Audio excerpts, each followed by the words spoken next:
So hello student, once again I welcome you at Pallavan. Pallavan believes that there should be no gap in the education in summer vacations. So once again we are starting. Now I am teaching you chapter number 1 chemical equations of class 10th. तो आपको अगर पता होगा यहाँ पे कि chemical equations जो होती हैं, टाइप्स ऑफ केमिकल रिएक्शन वो कितने तरह की होती हैं? 5 तरह की होती हैं। तो हम 1 बाय 1 करके सब 5 रिएक्शंस को हम लोग लेने वाले हैं इस सीरीज में। सबसे पहले जो रिएक्शन है वो है combination reaction. What is the meaning of combination reaction? दो को जोड़ करके एक बना देना, ये कॉम्बिनेशन रिएक्शन है। तो 2 और मोर सब्सटेंसेस, यहाँ पे 2 या 2 से ज़्यादा सब्सटेंसेस को हम जोड़ करके एक सिंगल नया सब्सटेंस बनाएंगे। फोकस करना, आप सिंगल सब्सटेंस बनाएंगे। कैसे चेक करते हैं? Mg मैग्नीशियम है, ऑक्सीजन है, दोनों को ऐड करके कंबाइन करके हमने ट्वाइस MgO बना दिया है। Mg भी 2 है, ऑक्सीजन भी 2 है, तो हमने ट्वाइस MgO बैलेंस करके लिख दिया है। 2 या 2 से ज़्यादा सब्सटेंस को जोड़ करके हमने एक नया कंपाउंड बना दिया है। H2 plus O2 gives twice H2O। H2 plus O2 को ऐड करा, कंबाइन करा, वाटर का फॉर्मेशन हो गया है हमारे पास। ठीक है ना, वाटर का फॉर्मेशन हो गया हमारे पास। ठीक है, कैल्शियम ऑक्साइड, ये बड़ा इंपॉर्टेंट है कंपाउंड। कैल्शियम ऑक्साइड को बोलते हैं क्विक लाइम, ध्यान रखना आप लोग। लाइम या क्विक लाइम हम CO को बोलते हैं, CaO को। वाटर के साथ जब हम इसे ऐड करेंगे तो हमें मिलता है स्लैग्ड लाइम। ये दोनों फॉर्मूले आपको ध्यान रखने हैं। स्लैग्ड लाइम का फॉर्मूला होता है, स्लैग्ड लाइम का फॉर्मूला होता है CaOH का होल ट्वाइस। ये स्लैग्ड लाइम का फॉर्मूला है, स्लैग्ड लाइम का फॉर्मूला, ये आपको ध्यान रखना है। कैसे बना मैं बता देता हूँ। कल भी मैंने आपको फॉर्मूला बनाना सिखाया था, इसी दौरान चलो आपको फॉर्मूला बनाना भी बता देते हैं। कैल्शियम की वैलेंसी सबको याद है कितनी होती है? 2। हाइड्रोक्साइड OH की वैलेंसी होती है 1। बस अब आपको सिंपली क्या करना है? Cross multiply. ये इधर जाएगा, ये इधर जाएगा। Ca1 नहीं लिखते हैं, नीचे मैंने आपको बता दिया था कल भी। ये OH और ये उसका होल ट्वाइस। इस तरीके से हम फॉर्मूला बना सकते हैं। कल आपको मैंने MgO का फॉर्मूला भी बनाना बताया था कि कैसे MgO की वैलेंसी निकाल करके Mg और O की हम लोग बना सकते हैं। तो कॉम्बिनेशन रिएक्शन में एक बार और रिवाइज करवा रहा हूँ, 2 या 2 से ज़्यादा सब्सटेंस को कंबाइन करके हम एक नया सिंगल सब्सटेंस बनाएंगे। Let's move to second chemical equation, जो कि है डिकम्पोजिशन रिएक्शन। नाम से ही पता पड़ता है, डिकम्पोजिशन का मतलब है हम किसी कंपाउंड को तोड़ेंगे, ब्रेक करेंगे हीट के थ्रू और एक नया सब्सटेंस हम बना देंगे। Very simple. सबसे पहले हमने लिया है CaCO3, केमिकल नेम है इसका कैल्शियम कार्बोनेट। कैसे बना वो मैं अभी आपको बताता हूँ, कैल्शियम कार्बोनेट का फॉर्मूला कैसे बना। ठीक है ना, तो इसका नाम ध्यान रखना है। कैल्शियम कार्बोनेट को लाइम स्टोन बोलते हैं। पेपर में डायरेक्ट पूछ लिया जाता है कि कैल्शियम कार्बोनेट का नेम क्या है। ठीक है, जनरल नेम तो आपको लाइम स्टोन बोलना है। ये डेल्टा का साइन है, इसका मतलब है आप इसे हीट कर रहे हैं।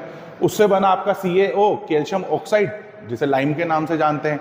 एक CO2 गैस निकलने वाली है यहाँ से। एक को तोड़ करके 2 सब्सटेंस बना दिए हैं। इसका नाम है पोटेशियम, K फॉर पोटेशियम।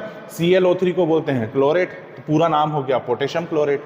इसको भी हीट करा, ये डेल्टा का साइन है, डेल्टा मतलब हीट प्रोवाइड कर रहे हैं आप लोग। बना पोटेशियम क्लोराइड और oxygen gas.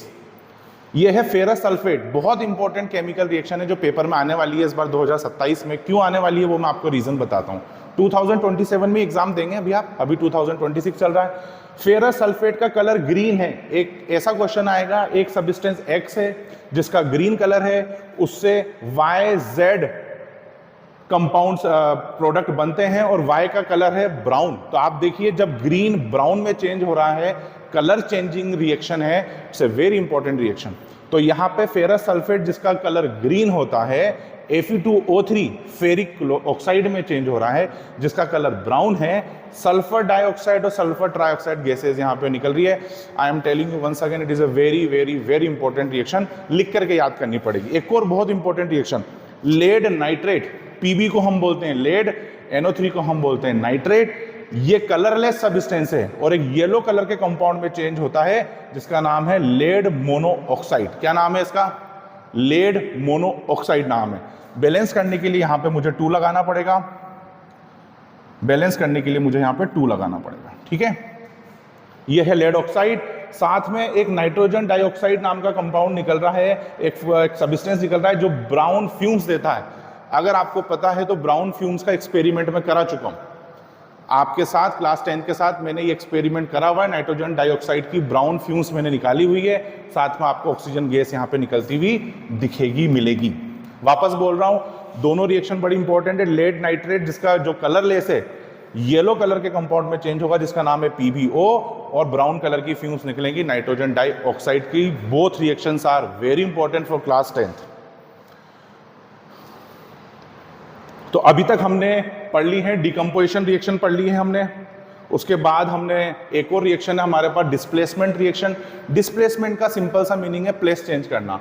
Those reaction in which one element takes the place of another element. कैसे, देखिए जरा, ये है CuSO4। CuSO4 की रिएक्शन कराई, इसका नाम है कॉपर सल्फेट, ये ब्लू कलर का होता है। जिंक से रिएक्शन करवाइए तो देखिए प्रोडक्ट कैसे बनाना है। आपको बस इन दोनों को ऐड कर देना है, सिंपली आपको बस इन दोनों को ऐड कर देना है, तो ZnSO4 आपका कंपाउंड रेडी हो जाएगा और Cu आपका निकल जाएगा। और साथ में ये भी बताना है कि ऐसा हुआ क्यों है। Zn is more reactive than Cu। तो मोर रिएक्टिव मेटल क्या करते हैं, लेस रिएक्टिव मेटल को डिस्प्लेस कर देते हैं, अपनी पोजीशन से हटा देते हैं और एक कंपाउंड अपने साथ नया उसका जो उसके साथ जो जुड़ा हुआ है उसको अपने साथ ले लेते हैं। एक बार और बता रहा हूँ, मोर रिएक्टिव लेस रिएक्टिव को डिस्प्लेस कर देगा, हटा देगा। Zn is more reactive than Cu, तो Zn ने Cu के SO4 को अपने पास रख लिया, हटा दिया। बताओ प्लेस चेंज हुआ कि नहीं हुआ। यहाँ SO4 Cu के साथ था, यहाँ SO4 Zn के साथ है। Got it. आगे चलते हैं। CuSO4 प्लस Mg, Mg ने भी क्या करा, Mg ने SO4 को अपने साथ शामिल कर लिया। ऐसा क्यों हुआ होगा, because Mg is more reactive than Cu। तो Mg जब ज्यादा रिएक्टिव है तो लेस रिएक्टिव को डिस्प्लेस कर दिया, हटा दिया और SO4 को अपने साथ रख लिया। सिंपल। मैग्नीशियम सल्फेट और कॉपर अलग हो गया क्योंकि वो डिस्प्लेस हो गया, हट गया। इस कैटेगरी में हमारे पास एक और रिएक्शन आ रही है जिसका नाम है double displacement reaction. Double displacement reaction, ये डबल डिस्प्लेसमेंट रिएक्शन हमारे सामने है, ठीक है। तो the compound react with ions, यहां पे एक्सचेंज ऑफ आयंस होगा। यहां पे क्या होगा, यहां पे होगा एक्सचेंज ऑफ आयंस, यहां पे होगा एक्सचेंज ऑफ आयंस, यहां पे एक्सचेंज ऑफ आयंस होगा ताकि एक नया कंपाउंड बने। कैसे, Ag के ऊपर प्लस चार्ज होता है, NO3 के ऊपर माइनस चार्ज होता है, NaCl के ऊपर प्लस चार्ज होता है। कल ही आपको बताया था कि Na के ऊपर प्लस चार्ज होता है, Cl के ऊपर माइनस। बस इन दोनों में आपको आयंस चेंज करने हैं, प्लस को माइनस पसंद है, माइनस को प्लस पसंद है, बस इतना सा काम करना है। चेक करिए आप, इस माइनस वाले को हम ये प्लस वाला दे देते हैं, इस माइनस वाले को हम प्लस वाला दे देते हैं, ठीक है। इस माइनस वाले को हम प्लस वाला देते हैं। चेक करिएगा आप एक बार, ये है Na प्लस Cl माइनस, ये प्लस वाले को हमने माइनस वाला दे दिया है, आपका कंपाउंड रेडी है। तो आपका एक कंपाउंड तो बन गया है यहाँ पे NaNO3, NaNO3 प्लस एक कंपाउंड बना आपका, ये Ag प्लस है Cl माइनस, ये Ag प्लस Cl माइनस बन गया है। ध्यान रहे, ये Ag प्लस Cl माइनस जो आपका बना है, ये Ag प्लस Cl माइनस, इसका वाइट PPT मिलता है आपको, इसका वाइट PPT आपको मिलता है।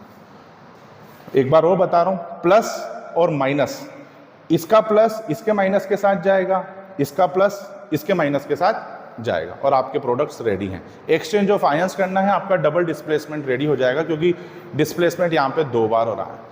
लास्ट रिएक्शन बच रही है ऑक्सीडेशन रिडक्शन, जिसे हम रेडॉक्स रिएक्शन बोलते हैं।